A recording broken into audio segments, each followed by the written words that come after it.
नमस्ते दोस्तों। हमारे टीम में या हमारे ऑर्गेनाइजेशन में सीनियर लोगों का होना बहुत आवश्यक होता है, क्योंकि सीनियर लोगों के पास तजुर्बा होता है, एक्सपीरियंस होता है। इसके लिए मैं आपको एक बहुत इंटरेस्टिंग कहानी सुनाऊंगा। एक कॉलेज में एक लड़का और लड़की एडमिशन लेते हैं। लड़का और लड़की दोनों अलग अलग गांव से होते हैं और एक शहर में एक कॉलेज में एडमिशन लेते हैं। धीरे धीरे उनकी पहचान हो जाती है, आपस में प्यार होता है। प्यार इतना बढ़ जाता है कि दोनों शादी करना तय करते हैं। फिर लड़की उनके फैमिली को सब बताती है और लड़का भी बताता है। लड़के को उसके घर वाले परमिशन दे देते हैं, लेकिन लड़की वाले को उनके घर वाले परमिशन नहीं देते।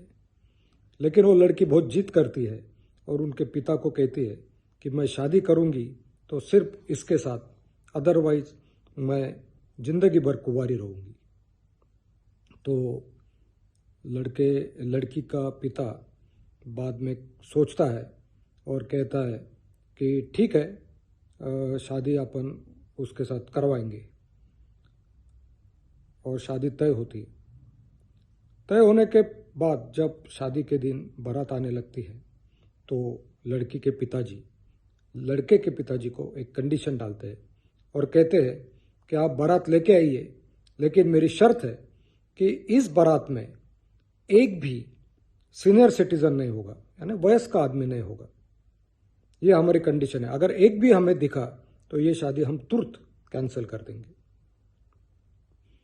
तो लड़के वाले बोलते ठीक है, और उनके बारात में जो भी वयस्क आदमी आने वाले रहते हैं उनको सब मना कर देते हैं कि हम बारात में सिर्फ जवान लोग जाएंगे और आप कृपया इधर ही रहें।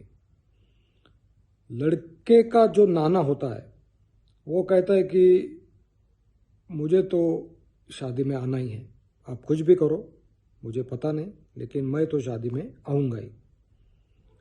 तो लड़के वाले बोलते कि नाना जी को ले जाएंगे, तो एक काम करते हैं, इनको छुपा देंगे। जो भी बैलगाड़ी है उसमें माल है अपना, तो उसमें इसको छुपा देंगे।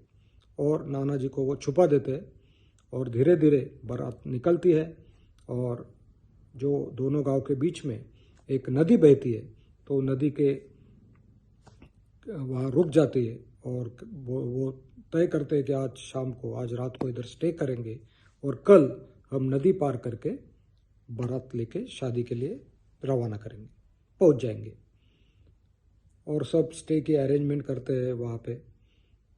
उतने में लड़की वालों के यहाँ से 2 जन आते हैं और वो लड़के के पिताजी को कहते हैं कि आप बारात लेके आए हैं, कल आप आ रहे हैं, शादी हो जाएगी।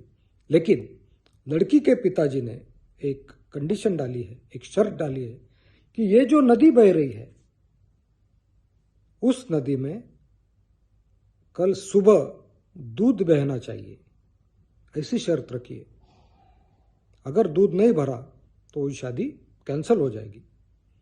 तो लड़के वाला कि अरे ये क्या हुई भाई शर्त, ये तो हो ही नहीं सकती, इतना दूध कहाँ से लाएंगे। और वो लड़के का पिताजी सोचता है कि इसका मतलब साफ होता है कि लड़की के पिता को ये शादी मंजूर नहीं है। और एक कंडीशन, फिर शादी के बाद ये कंडीशन, वो कंडीशन, तो ये कैसे होगा। तो इसलिए वो उसके लड़के को कहता है कि देख भाई, इनको कुछ शादी करने का इरादा दिख नहीं रहा है, तो आगे जाके और दिक्कत बढ़ेगी, तो हम यहाँ से रिटर्न जाते हैं, लौट जाते हैं। लड़का भी बोलता है ठीक है, और फिर बारात वापस जाने लगती है। उतने में वो नाना खड़ा हो जाता है और खड़ा होने के बाद कहता है कि मैंने ये सब सुना, ये क्या चल रहा है, लेकिन बारात वापस नहीं जाएगी। तो लड़के का पिता बोलता है कैसे नहीं जाएंगे, उन्होंने तो ये शर्त डाली है, इतना दूध नदी में डालना पड़ेगा। तो नाना कहता है हम दूध अवश्य भरेंगे। और वो जो 2 लोग लड़की के यहाँ से मैसेज लेके आते हैं उनको नाना कहता है कि कल सुबह हम नदी में दूध भरेंगे और नदी बहते बहते आपके पास दूध लेके आएंगी। लेकिन उसके पहले लड़की वालों ने नदी का पूरा पानी निकालना चाहिए, क्योंकि अगर वो पानी निकालेंगे तो ही हम दूध भरेंगे, अदरवाइज दूध भी वेस्ट हो जाएगा और सब मेहनत उसका कुछ फ़ायदा नहीं होगा। तो इसलिए आप लड़की के घर वालों को कहो कि पूरा पानी निकाल दो और हम फिर दूध भरने की व्यवस्था कर देंगे। ये दोनों मैसेंजर बोलते ठीक है, और वो लड़की के पिताजी के पास जाते। लड़की का पिता राह ही देखते रहता है, तो पूछता है क्या हुआ, बारात गई क्या वापस, क्योंकि ये कंडीशन उसे मालूम था कि होने वाली नहीं है।